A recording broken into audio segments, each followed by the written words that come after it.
Hare Krishna. Translation. There is no English translation. So the reason we sang this bhajan today is this is very much related to what we are going to discuss today. Thank you. And we should make sure not to throw on this mic. Keep it nice. Number one, with great enthusiasm, I spent my time in the pleasures of mundane learning and never worshipped your lotus feet, O Lord. Now you are my only shelter.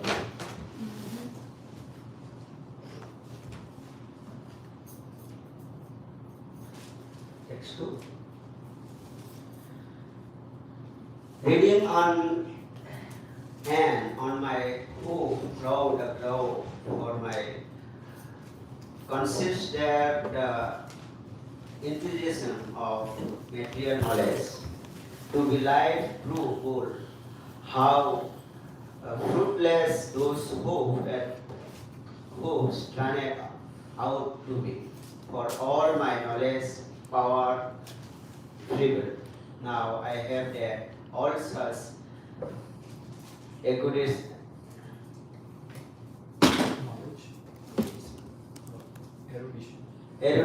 is actually pure ignorance.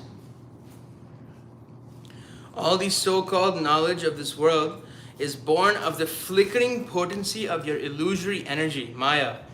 It is an impediment to the execution of devotional service to you. Indulgence in mundane knowledge verily makes an ass of the eternal soul by encouraging his infatuation with this temporary world.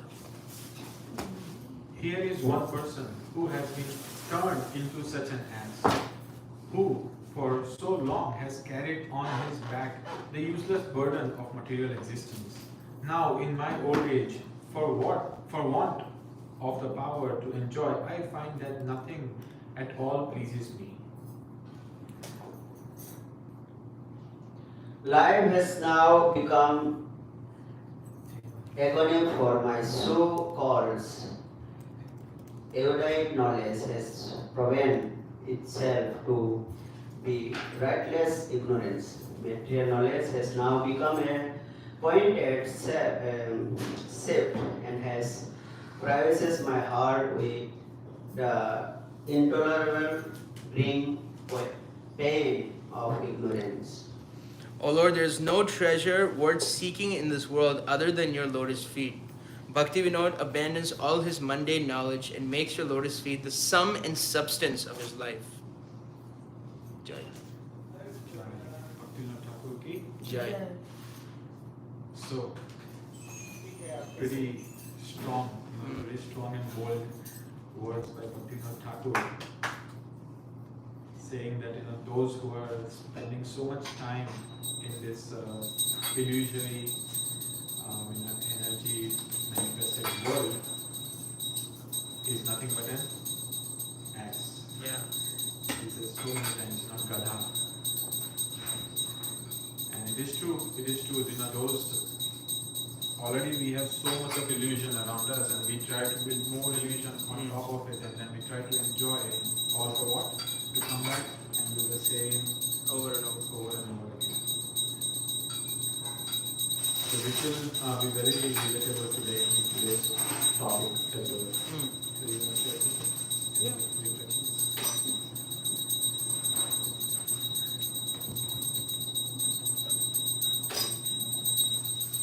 Hare Krishna. So, yeah, I think this is a very interesting song. I heard this, actually quoted this song. I didn't know it was from Sharanagati, but this is when I was reading Bhakti Siddhanta Vaibhav by his Holiness Bhakti Vikas Maharaj. He quotes this song. Actually, Siddhanta Saraswati was sent to Karmi school to learn, astrology and so many different aspects of Vedic knowledge. But the caveat was Bhaktivinoda Thakur knew that this is all mundane knowledge is actually useless. Because it doesn't help with the actual questions of life. Who am I? Where am I going? Where am I coming from? How do I get out of this material existence? Why am I suffering? These are the real issues that are plaguing us. But actually mathematics, science and all that, they may give us some temporary stopgap measures, but they don't actually solve the ultimate goal of life. The search, the perfection of the search of the ultimate goal of life. So it's actually considered not good. But still, Srila Bhaktivinoda Thakur he sent Siddhanta Saraswati to that place because he knew that if he does good in school, gets an erudite position, then people will respect him, and say, oh, this guy's actually, smart, and he's still dedicating his life to Krishna Bhakti. And actually, Bhakti Siddhanta Saraswati, I think he rejected one of his teachers. His teachers were telling him about the Vedanta and this and that. And someone said, why are you doing Krishna? The teacher said, why are you doing Krishna Bhakti, Krishna Bhajan? Because if you just read the Vedanta Sutra once and you pray to the impersonal Brahman, then you'll be liberated in this life, no questions asked. And he said, from this day I reject you as my teacher because you're not teaching me the ultimate goal of life. So it's good to know these things, that reading on and on, my hopes grew and grew for consider the acquisition of material knowledge. Actually, this material knowledge puffs one up very much. Yeah. It puffs one up like anything, You know a little bit of math, you know geography, you know a little bit of something, and you can pump yourself up so much. Genius. Yeah, you're a genius, but actually that false ego is what we're trying to get rid of. That I know everything. That's the Purusha aspect. That's the thing we're trying to get rid of. But then when we study so many books, and if we're saying just to show this guy that I know something, that's counterintuitive. As a devotee, we should always be Trinanudi Sunichena, Tarora Pesarishuna, like a blade in the grass, like a worm in the stool. We're so insignificant. And do we know more than what Krishna knows? Krishna's Kshetrajya, we're also Kshetrajya, but what is our Kshetra and what is his Kshetra, That's what I heard Prabhupada say that today. We're both Kshetrajna, but he is actually supreme Kshetrajna. He knows what every living entity, individual is doing. So, what is it? We know a little Mridanga, we know a little Kartal, we know a little harmonium, we know a little bit of Bhagavatam, we memorize a verse, and then we puff ourselves up. But actually, that by using these devotional things, if we're actually getting puffed up, we can understand that it's not serving the actual goal. Even in the realm of devotional service. So, yeah, thank you for enlightening us with this song. I didn't know about this song. Okay, Hare Krishna. We move on to the Srimad Bhagavatam class by Alek Prabhu. And we will continue. I'll give you this mic so everybody in the world can hear you. The new mic. The new mic. Inaugurated.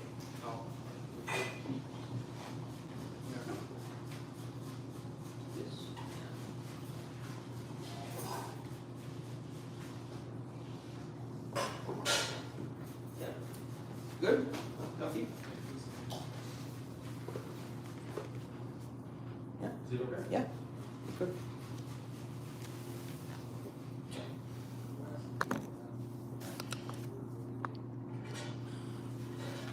Do you want to do Om Namo Bhagavate Jai Radha Madhava? Okay, we'll start. It's already 15. Om Namo Bhagavate Vasudevaya. Om Namo Bhagavate Vasudevaya. Om Namo Bhagavate Vasudevaya. Om Namo Bhagavate Vasudevaya. Om Namo Bhagavate Vasudevaya. Om Namo Bhagavate Vasudevaya.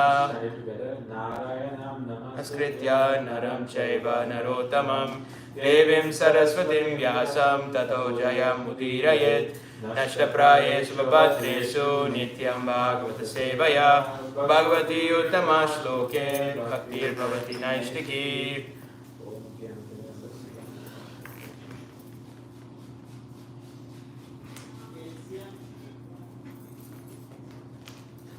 Okay, Hare Krishna, dear devotees. Thank you for joining our Shravanam Saturday systematic study of Srimad Bhagavatam session today.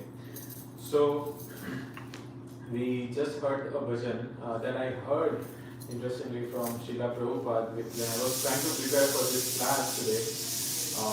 That there are not many talks even on this specific section of the Bhagavatam, but I saw that Prabhupada has given a lot of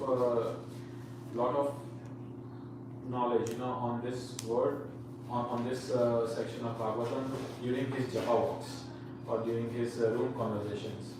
So, in one of those, he was mentioning about this bhajan, where how much material advancement we have made, but still the spiritual consciousness is still not there. The society is still godless, and Prabhupada was just, when he came to USA for the first time, he was seeing the first time he saw the port and the skylines, and he was just not sure what is to be done.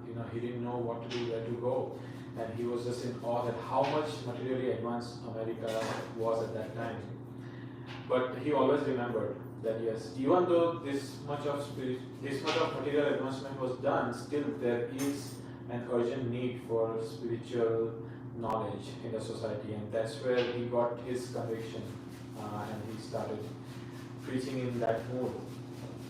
So right now we are on Srimad Bhagavatam, Canto 1, Chapter 11, Text 12, and so far what we have read or heard is how Krishna is entering Dwarika Dham.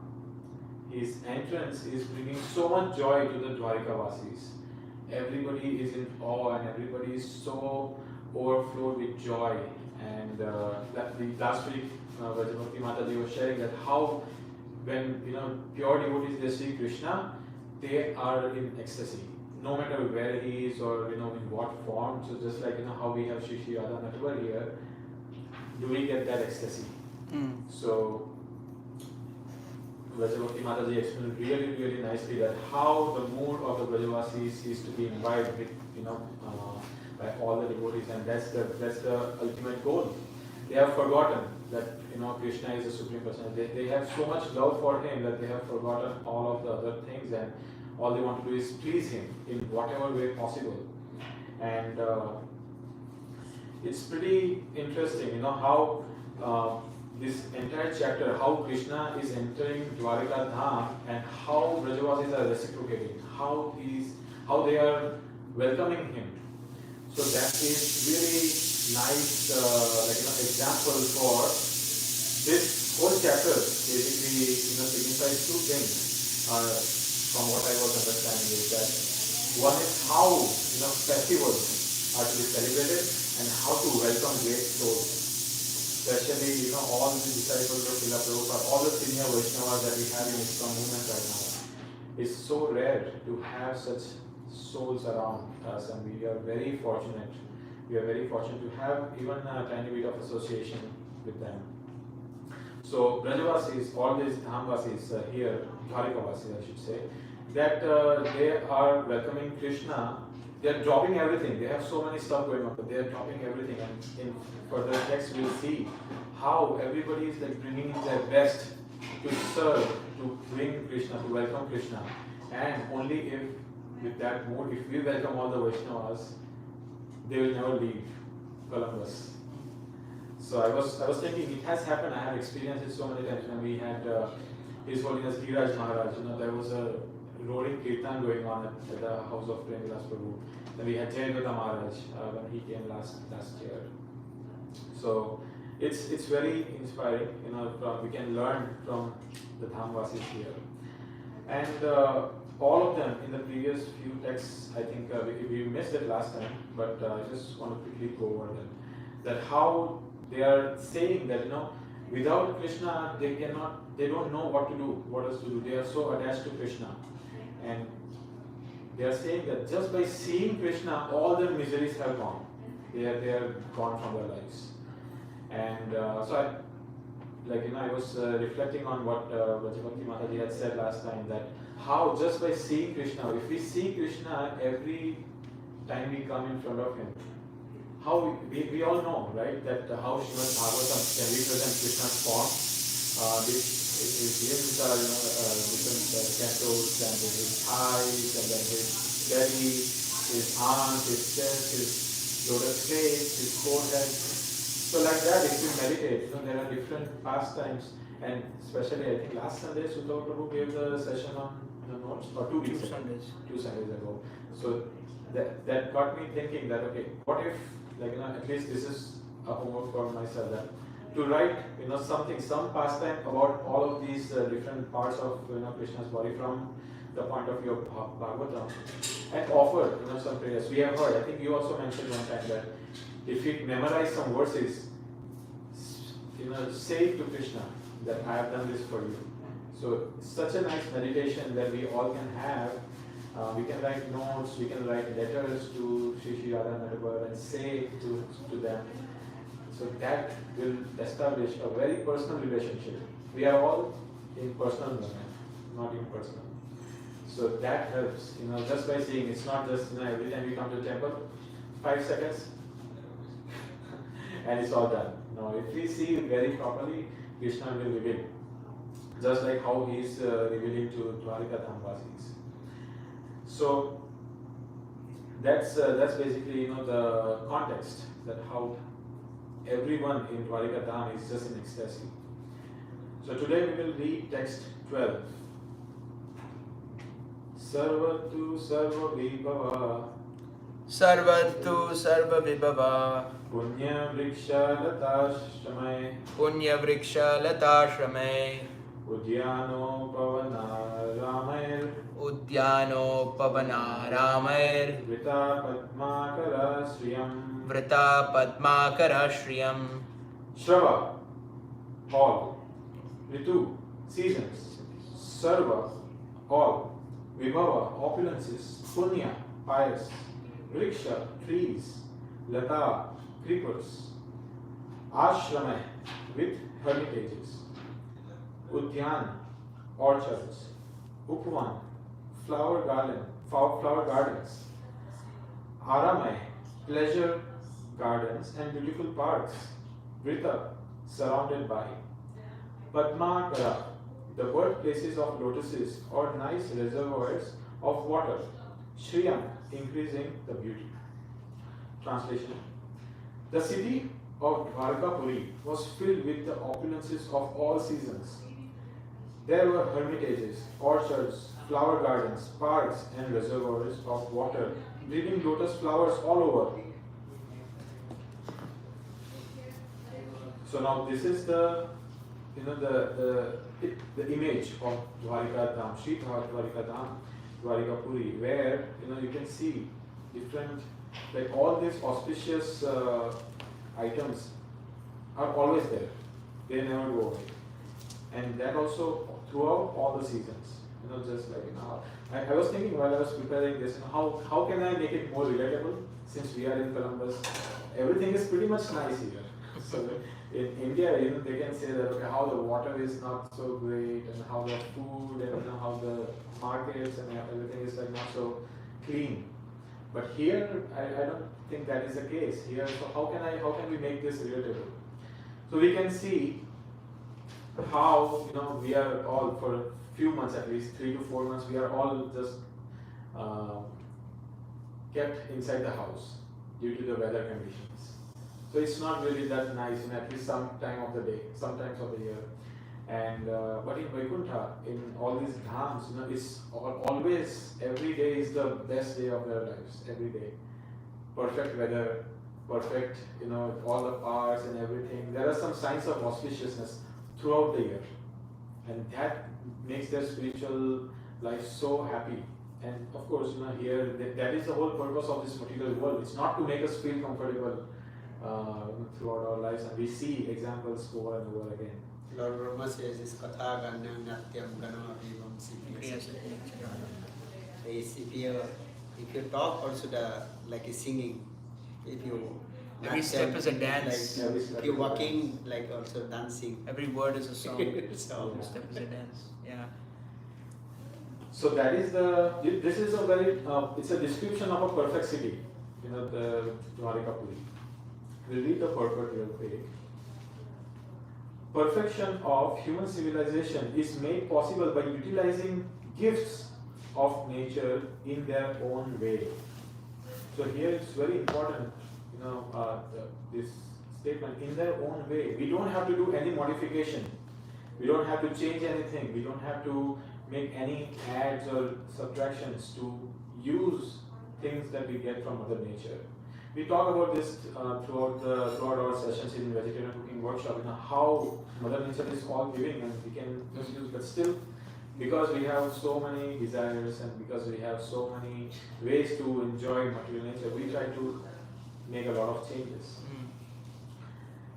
As we find herewith in the description of its opulence, Dwarika was surrounded by flower gardens and fruit orchards, along with reservoirs of water and growing lotuses.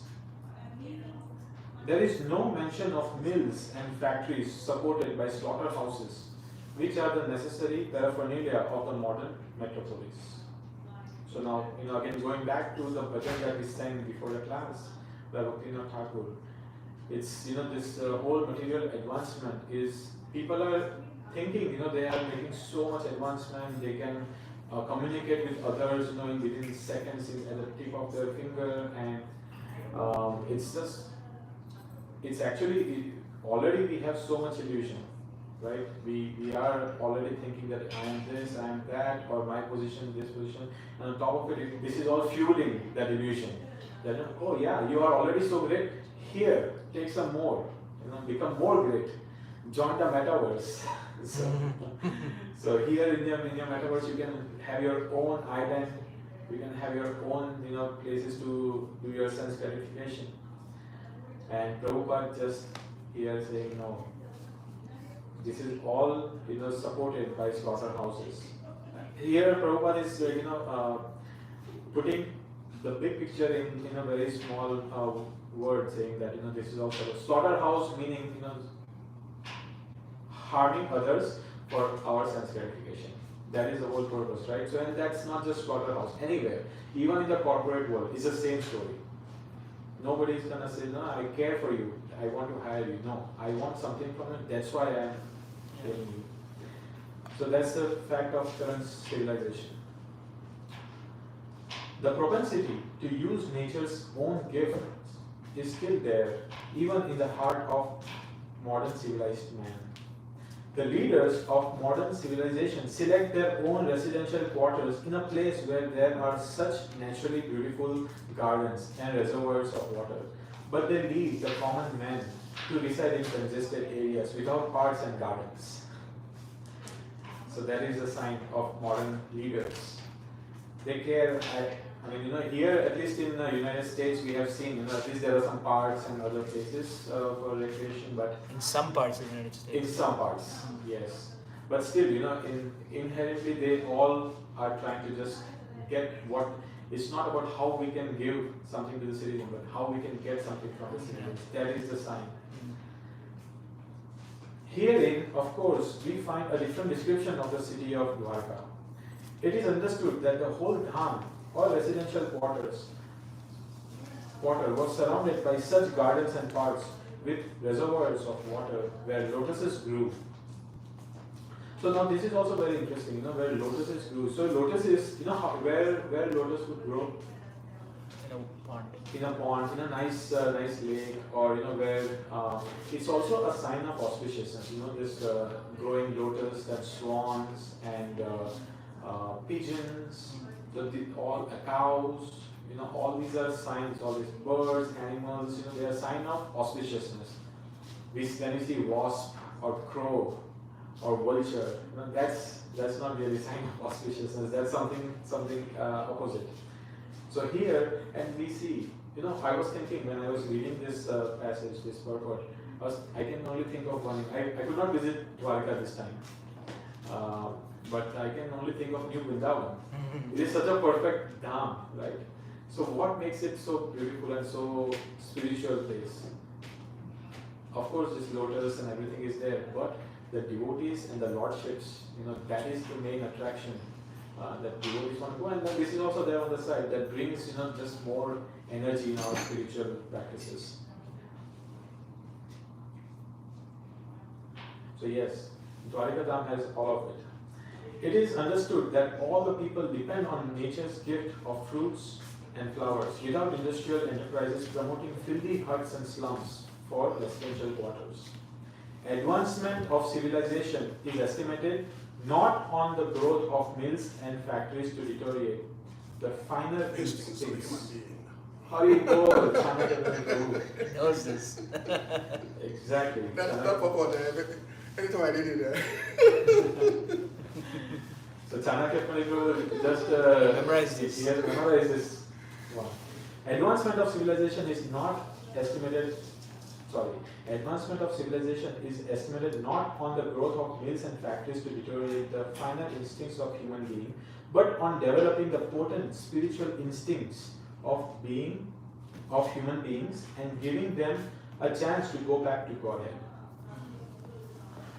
I just love how Prabhupada puts this entire statement. This purport is very fascinating. It shows how much grip on English Prabhupada had. No, Prabhupada is completely, liberated soul. Yeah. Therefore, he encapsulates everything, writes in such a way that it looks like sloka. That is compressed. This statement Sutra, yeah. that can mean so many things, can explain so many things in small, some sentence. Yes. For those on YouTube, who could not hear Chanakya Prabhu, he was saying that how Prabhupada, he is a pure soul. He can encapsulate everything, lot of things in his statements, and these purports are nothing but shlokas and sutras that can be really important to our society. So yes, Prabhupada is saying, that is not the advancement of civilization, having big skyscrapers, having nice cars, nice roads, nice hospitals. That is just patchwork in this temporary world.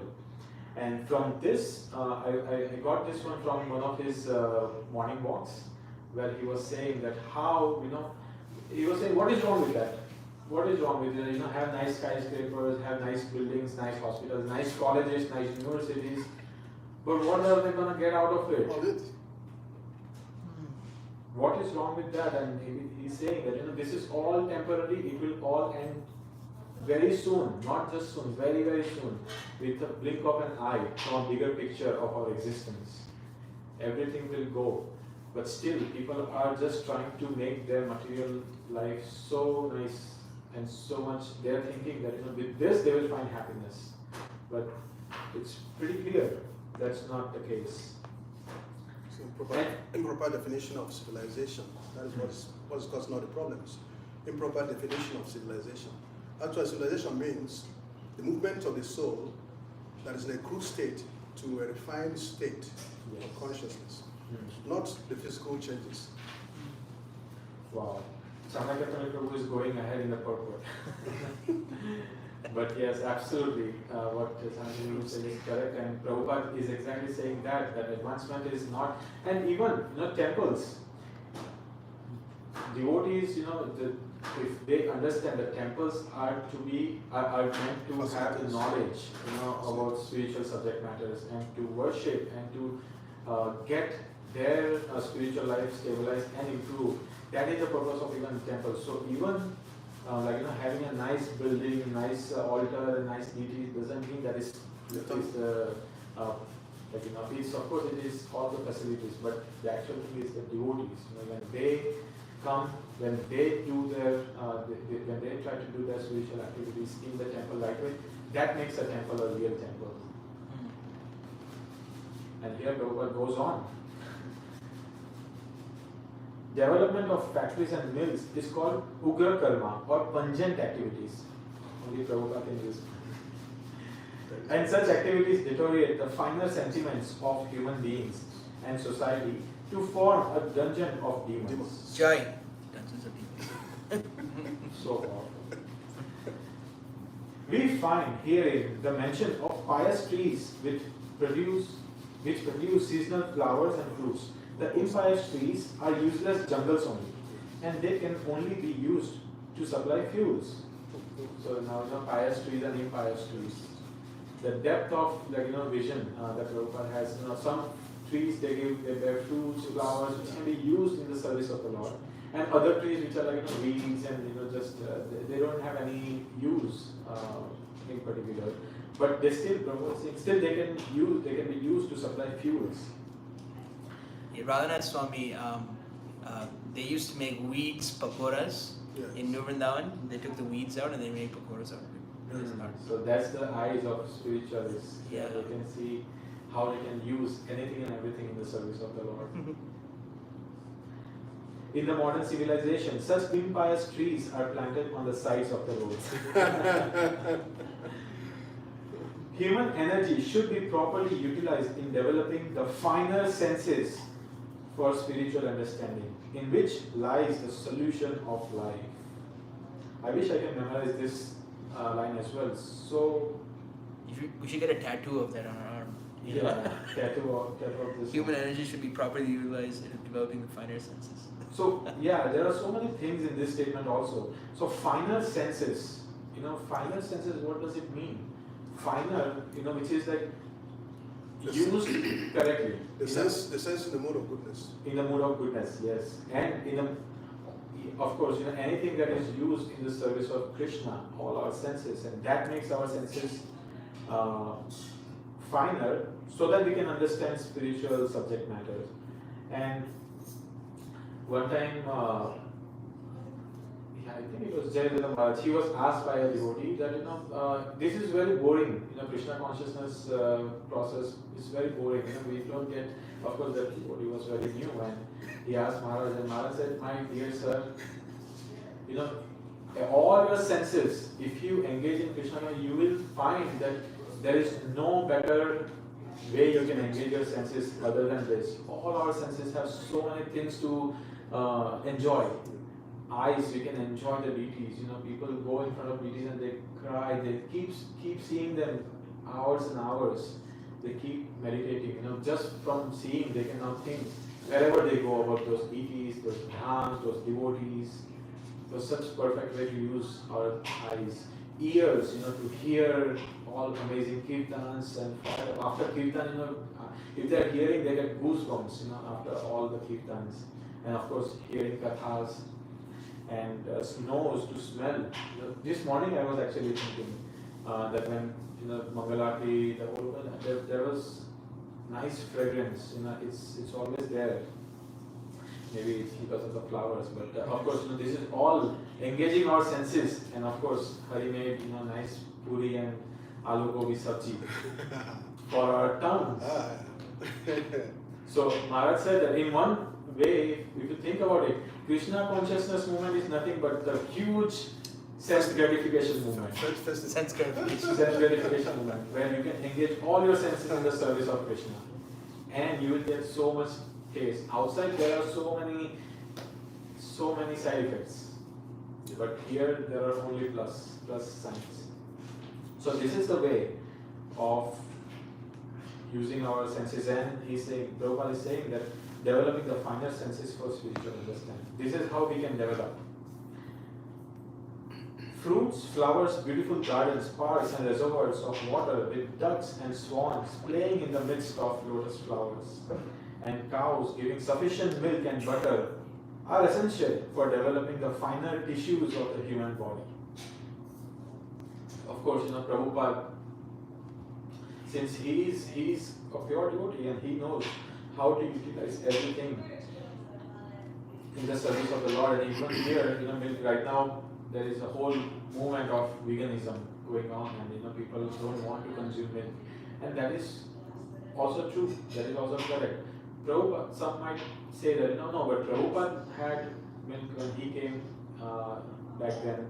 But it is also, there are always two categories of thoughts, two school of thoughts, where one says, okay, here is what Prabhupada did, we can also do it, it's completely fine, and here is another. Okay, Prabhupada at that time, utility is the principle. He didn't have any other options, so that's why he used, and he had, he has used a fridge where things which we will never even want to touch, to see in grocery stores, where he kept his items in the same fridge.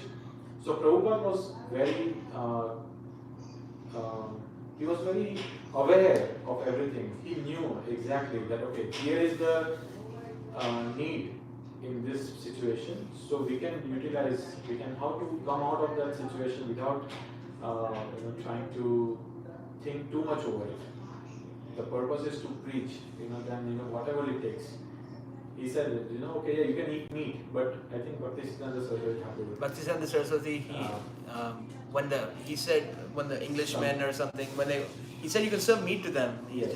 He just said you have to be confident you can take them back to Godhead. Yeah. They can eat meat, but make sure that 100, guarantee. Yeah. So then, but that doesn't mean that now that is a practice. It is just a situation, circumstance. It doesn't happen always. So what is the explanation about the milk? So yes, the milk right now, it's if we get ahimsa milk, non-violent milk, so that is the best. If not, we still have to serve our deities. Maybe Krishna loves milk. If we can get it from places like New Vrindavan or Gitanagari, that's so nice. If not, at least for us, this is my thought, that for us, I'm okay, whatever little I can offer it to Krishna and then have that, instead of just having for myself, all the milk. And it is okay, right now if someone is having milk from the store, sooner or later some or the other side effects will develop and they will not be able to have it, because there is so much of preservatives and all these chemicals in the milk, and the way the milk is taken out of cows is just not sustaining for human beings. So people may choose to have, everybody can make a choice. But I think there is also an article by Jayalalitha Maharaj about balancing between the himsa versus the himsa milk. So he is also like vegan, but partial vegan, something like that he coined. So that is the idea. But here it's not that milk is bad for us, but it's the milk, the condition in which the milk is produced is bad, at least in this country. Actually, most things, including fruits and vegetables. Exactly. Most everything is polluted in this age. both the milk, both the fruits, the vegetables, the conditions, and the treatments are so bad. So, if you cannot, especially most people live in cities where they cannot have their own, cultivate the land and do their own thing. On farming. And then also now, presently also difficult for the bodies even to maintain cows because they will have excessive cows that don't have any place to keep them, and they can't kill them. Sometimes it becomes a problem for the devotees. I've seen a place like in Ghana and all that. Sometimes they had lots of cows. What to do with them? So many bulls and all that. They can't kill them. They can't sell them for people who will kill. So In India, they just put them in the street. yeah, put them on the street. So it's a problem like that. And then one can actually avoid so many things in this stage better. Just take few things that can sustain you also. Yeah, simple. In our IDC course, Hari Vilas Prabhu, his father, our ISKCON Disciples course teacher, he's in New York, he's the vice president of New York Temple. His father was an organic farmer, and he was telling us that the way that he did organic farming in the 80s, 90s was they used to take the blood of pigs and water the ground to make it fertile. So when you get an organic apple, organic tomato, it's actually not very clean, you know. So many things are there, so many things. Yeah. And even we had a discussion in our WhatsApp group that about the soil. I think you posted something that. Oh yeah. Even the soil we use for tulsi. You know. They have this called bone meal. It's made of bones, bloods of all these animals, hoofs and all that, so that they get some nutrients there apparently. It's all there in the soil, which is used to grow all these plants and vegetables. So it's just a very disgusting society. You guys so bad. Yeah. And all this is just a sign and some inspiration to get out of. Get out of here. It's just not the best place to live here. And here we are seeing on the contrary that how Dwarika Dham is so nice. All the ducks and swans are in the lake, and beautiful parks everywhere, and gardens and fruits and flowers. As against this, the dungeons of mines, factories and workshops develop demonic propensities in the working class. The vested interests flourish at the cost of the working class, and consequently there are severe clashes between them in so many ways. The description of Dwarika Dham is the ideal human civilization. That's the goal. So it is, of course, we can do our best. Prabhupada said, every at least wherever it's possible, we can have our own farms, our own our own little town where we can grow and be self-sufficient. So text 13. The city gateway, the household doors and festooned arches along the roads were all nicely decorated with festive signs like plantain trees and mango leaves, all to welcome the Lord. Flags, garlands, and painted signs and slogans all combined to shade the sunshine. So now this is a very nice verse for those who are organizing and decorating the festivals. So even here, all the residents of Dwarika Dham, they are all using the gifts from nature again to decorate the streets, to decorate the whole city to welcome the Lord. So again, very organic way of, and it also looks so nice. If you have seen, especially in South India, like where all the temples, they all have like nice banana leaves, all these things. It's so when you go, all the stress goes away. So that is the power. And of course, here we have all the paper, plastic decorations. But it's when we use something from nature, it always gives us, yes, satisfaction. So the closer you are to nature, the closer you are to God. The closer you are to nature, the closer you are to God. Yes, so true. I can see. And in the purport, this purport is very straightforward, so we'll just go through it quickly. Signs of decoration in special festivals were also collected from the gifts of nature, such as the plantain trees, the mango trees, fruits and flowers. Mango trees, coconut palms, and plantain trees are still accepted as auspicious signs. The flags mentioned above were all painted with a picture of either Garuda or Hanuman, the two great servitors of the Lord. For devotees, such paintings and decorations are still adored, and the servitor of the Master is paid more respects for the satisfaction of the Lord. Text 14. The highways, subways,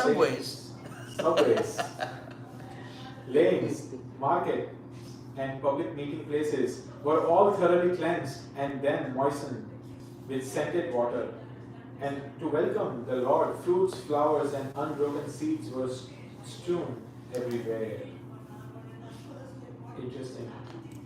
So subways are rathyas in the Sanskrit. Lanes and subways. So yeah, New York is not the first one. Nothing is first. Nothing's first. Nothing is first. It's rediscovery. Just Planes again and again. and Yeah, now there's planes, subways. yeah. So here, all the residents of Dwarika are making this place as clean and as serene and as beautiful. You can see from these dhams, you can not only one should, when we in the dham, the expectation is one should feel like a spiritual place. One should think of a spiritual place, and also even with this verse, you can say one should also smell. The smell in the dhams is different. It's amazing. So here, we know now why they are putting all the rose water and all the scented water in the dhams. The iktar, what is it called? The small scented water. Rose water. Rose water. So they are. It's We have this much of water for our deity worship, but they are putting it in the city, in the roads. Purport by Srila Prabhupada. Scented waters prepared by distilled flowers like rose and keoda were requisitioned to wet the roads, streets, and lanes of Dwarka Dham. Such places, along with the marketplace and public meeting places, were thoroughly cleansed. So now here is another tip, at least for whenever we have, not just whenever we have some festival or some special guest coming, we should keep our place clean. But also it's always. But when there's special, when the guests come, and especially some great souls, and here we are talking of Krishna, it should be like the top-notch standards. The cleanliness and the smell, everything, so much details.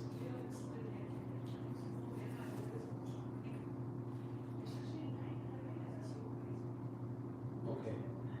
And to welcome the Lord, such flowers and fruits with unbroken seeds of grain were also strewn over the public places. Unbroken seeds of grains or fruits in the seedling stage were considered auspicious, and they are still so used by the Hindus in general on festival days. We see in Yajnas, they put all this because they are auspicious. They are also, so we are seeing all the signs of auspiciousness in the last 3 verses.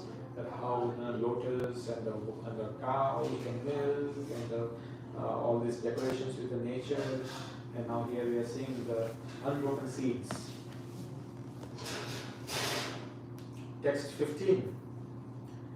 In each and every door of the residential houses, auspicious things like curd, unbroken fruits, sugarcane, and full water pots, and articles for worship, incense, and candles were all displayed.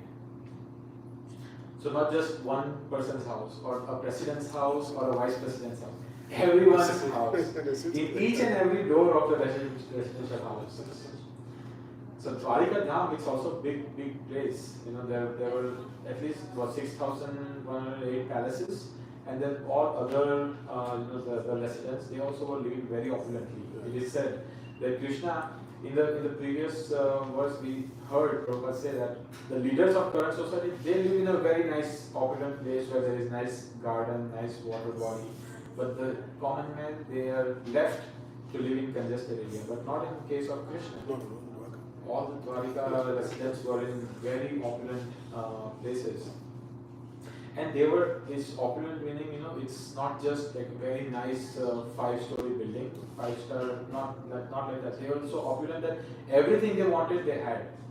Everything they needed, they had. And without any, can I please get, no. They just decided it appears. It was like that. So, and because all of that they had, the intention was to use it in the service of the Lord. Purport. The process of reception, according to Vedic rites, is not at all dry. The reception was made not simply by decorating the roads and streets as above mentioned, but by worshipping the Lord was requisite. But by worshipping the Lord with requisite ingredients like incense, lamps, flowers, sweets, fruits, and other palatable eatables, according to one's capacity. Very important, according to one's capacity. Everybody is having their own strengths and ways to serve the Lord. There is no one way. All were offered to the Lord, and the remnants of the foodstuffs were distributed among the gathering citizens. So it was not like a dry reception of these modern days. I can. Hello, just shake hands. Hello, everybody. No food, nothing. I can totally, understand. I just had 2 receptions. Here, Dwarika Dhampasis had 1 reception for Krishna. And we had 2 receptions after, we went to Kolkata and Surat. So we had 2 receptions for our families. And we could tell, people are just there to do the formality, that's all. They are all like just smiling for the photo, and they're not just smiling when they're talking, and as soon as the photographer comes. So that has they smile falsely. Yes. So the peer pressure. And that is, the Prabhupada is saying, that's the dry way of celebrating the reception. Actually, Kali are full of poverty and scarcity. And the prasad was distributed to all the people, all the citizens. And here, Prabhupada, the last line, without distribution of food, no function is complete. And that is the way of Vedic culture. It's very powerful. That's said in the Gita, right? Also, that there must be some. Narrations, especially yagyas and all that. Yeah, yagyas. Yagyas must have some prasadam distribution. Yes. Remuneration. Yeah. Yeah. So far we have seen, the residents of Dwarika Dham, they are doing so much above and beyond, and they are making everything the best. The streets, the subways, their homes, the food, the decorations. So I was thinking that I can maybe ask, maybe devotees who are watching on YouTube, also a question, that why are they doing all this above and beyond? They could have just done something, and Krishna is Bhavagani Janardana, they say, right? Krishna is, okay, you do simple fruits and flowers and I will be very happy. So why are they doing so much above and beyond? There is no need for putting the scents on the road. It's already so nice. They are still doing it. There is no need for decorating with so much of opulence. What about Vaikuntha? Yes. Vaikuntha, people are doing Kama Yoga, doing all that things when there's no need for that. Yeah. Not that the place is ready for you to clean. So Prabhu, do you want to share? We can all share why. It's not devotional service. Devotional service means activities to please the Lord. The Lord doesn't need anything, but it is you who want to please the Lord.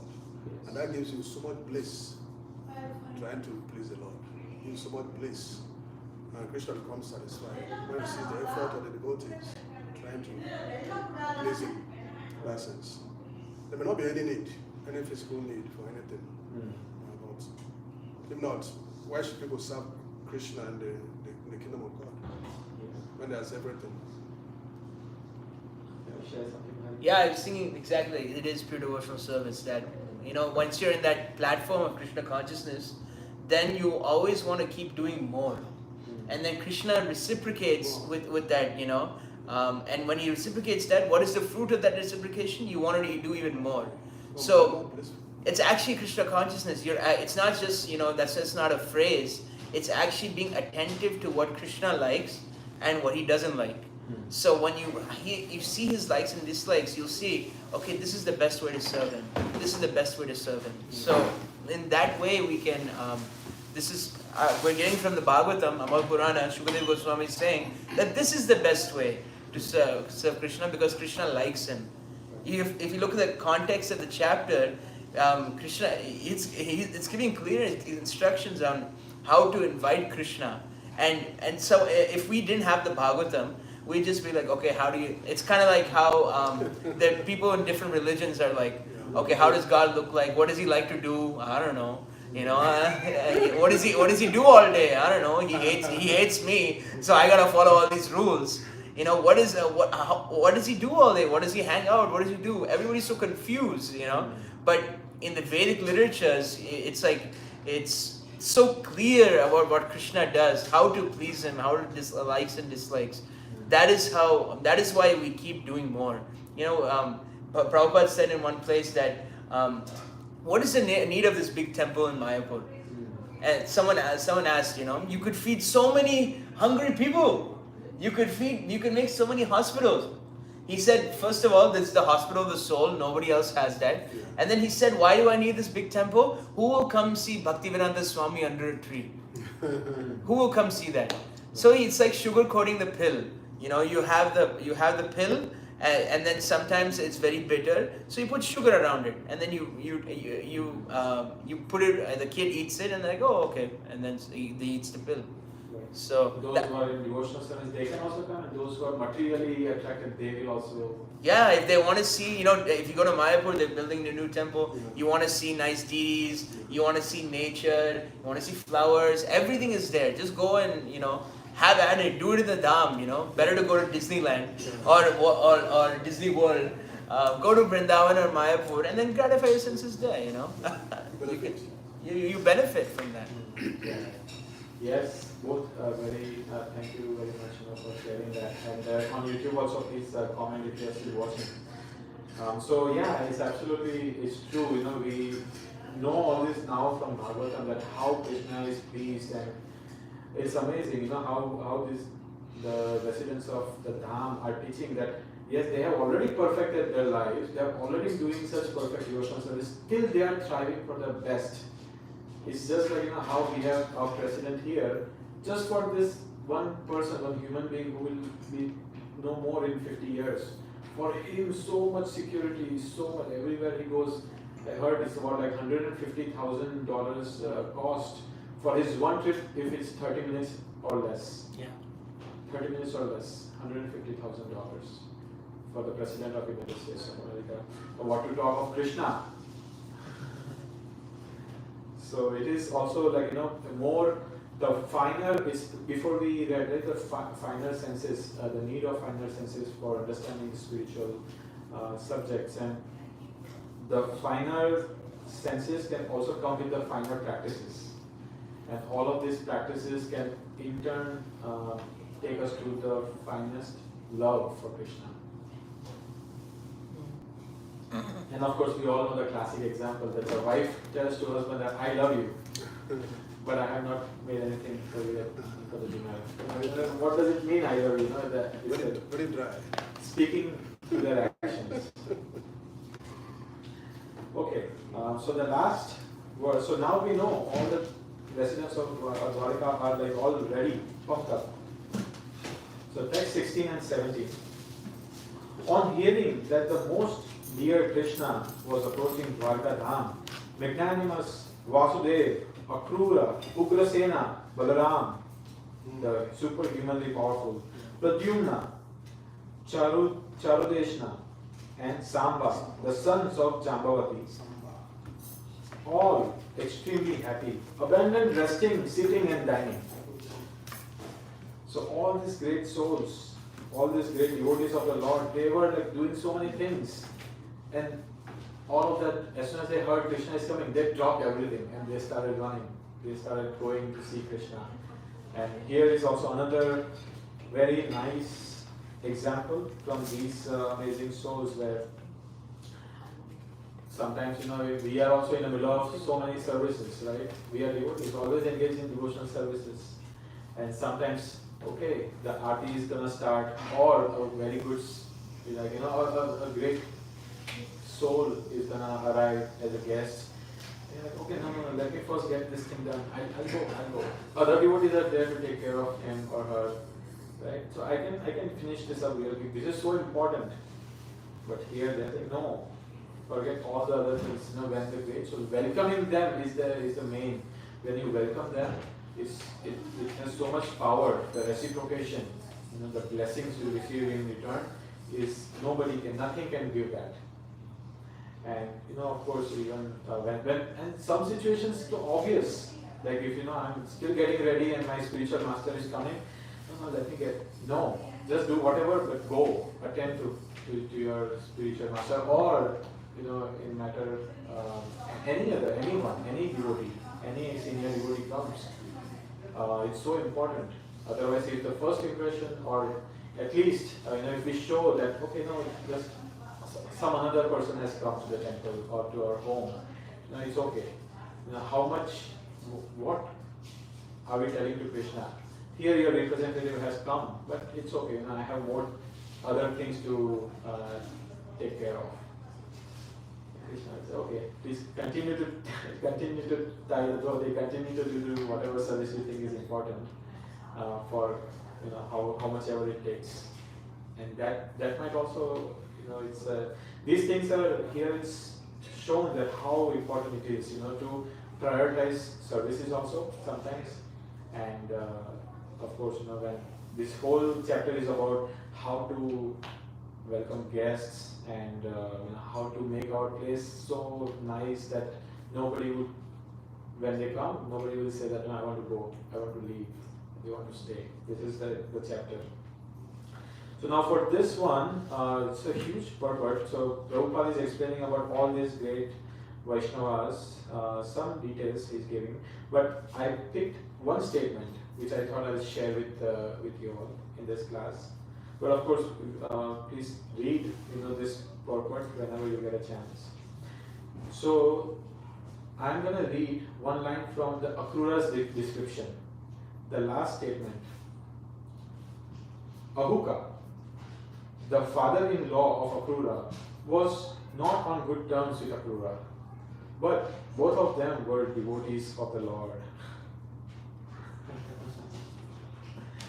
So, again, here is just, I think last Wednesday, Chalta spoke on conflicts, that how we can resolve. And here, it's even in the spiritual world, there are conflicts. And people are saying, no, there are two devotees. Here, when Prabhupada says devotees, it means pure devotees. When pure devotees have conflicts also, and not just here, but spiritual world, in the dham, in special dhams, still they have that. So how can we understand this? In spiritual world, everybody is working together to please Krishna, but that is not the case all the time. So here, very clearly it is stated that these two great devotees were not in good terms, but still they are devotees. They are doing their own, their devotional service in their best way possible, and it is also, we, from our perspective, who are we to tell that who is better and who is not, or who is right, who is wrong between their conflict? So we should not judge between Akrura and Ahuka. They might have their differences, and from our side, we should still appreciate. We should still take inspiration from their position. They are very pure devotees, and here I was reading about this one in another article, and there it was said that we should celebrate the differences. In fact, when you celebrate the differences, you get. It is possible that even they might start seeing good in each other. When as third person, You celebrate. So whenever it comes to whenever it comes to like conflicts between the devotees, it is best to stay away. It is best to appreciate both of their individual, services, and let Krishna, decide. We should just think that they are doing their part rightly, and we should not interfere, because it's a very differences will always be there. There will always be differences. There will always be conflicts, but we should still hear Akrura. So even after he had so many issues, or some not in good terms with his own father-in-law, still we never hear Akrura left his services. Akrura got angry and he left his services. We will never hear that. They are on their services and they give 100% with all honesty, sincerity, purity. They are doing their services. So very important statement. I think that's what I want to share from these verses. There is still more, but I think we should stop now. There's some comments on YouTube if you want to take them. Sure. Yeah? Yes. I'll go in order. Oh, wow. These were given in the middle of class. I should have told you in the middle, but it's okay. When you're talking about the Dham, about New Vrindavan, Krishna Prabhu says the Dham was built by devotees in New Vrindavan. Yeah. So we have a comment from Parashram Ramdeo, who is Vishwanath Prabhu from Dayton. He's saying, if all the devotees, such as the devotees in Columbus, get out of Kali Yuga, what will happen to people like us? Please continue to share your enlightenment so we can elevate ourselves. Your response. I think those who say that, they go first to spiritual world. And those who openly say that, let's go out, we don't want to stay here, they stay here. But I think everyone is, we are all following Prabhupada's instruction, right? Prabhupada's instruction was to just chant at least 16 rounds properly without any offenses, do your devotional services, follow four attitude principles, and go back home, back to Godhead. So if we take that instruction very sincerely, that I think that can speak a lot. We should not, of course, there are so many other arguments that no, but we should stay. Chaitanya Mahaprabhu said we should stay here, and I don't want to go. I want to just stay here, chant the glories of the Lord. Our duty is to go back. Yeah. You want to add something? No, that's good. 16 rounds. Padmakar Prabhu said, I'm not sure in what context, but they said they want to worship Krishna with many opulences, how Vaikuntha Vasis do for Narayan. So I guess this was in reference to your question. Right. And then Vishwanath Prabhu also adds, they understood that everything is meant for Krishna's satisfaction, and they give everything, not holding back anything without any expectations. Yeah. Jai. Very, very nicely said. Jai Shri Krishna. And then Charita says, thank you for the amazing class. Keep Krishna in the center, then there is no conflicts. I mean, in that sense, there's no apparent conflicts. But still, Prabhupada said in one place that if two men are there, there'll be three opinions. So, these are just natural, Right. And of course, even here in the purport, Prabhupada says, right, Akrura and Ahuta, they also had Krishna in the center. Yeah. But still there were conflicts. So it could be as simple as two devotees were sharing prasad, and one devotee says that I want more spice, and another says I don't, and that is a start of conflict. But of course both are. All these things are it's very small, and it happens even in spiritual world. All the there are conflicts between this party of Krishna's friends and the Sakhis of Radharani. Even they have conflicts and arguments. So if we think that this is all transcendental, we should see our part. And that's what I said. We should not judge on what they are doing or who is right, who is wrong. As long as they are in devotional service, it's fine. Yeah. I think that's the important point, is that we don't hold things. I think Vrindavan Das Thakur and Chaitanya Bhagavat says that one who takes sides with one devotee and neglects the other, he is ultimately ruined. He said we should never, if two devotees are arguing, we should never take petty sides between one devotee and another devotee. That's actually the ruin if you look at a Vaishnava on that material platform and not on the spiritual platform. You should look at on Vaishnava is, as you learn from Nectar Instruction, the body of the devotee. We shouldn't judge a devotee based off the body of the devotee.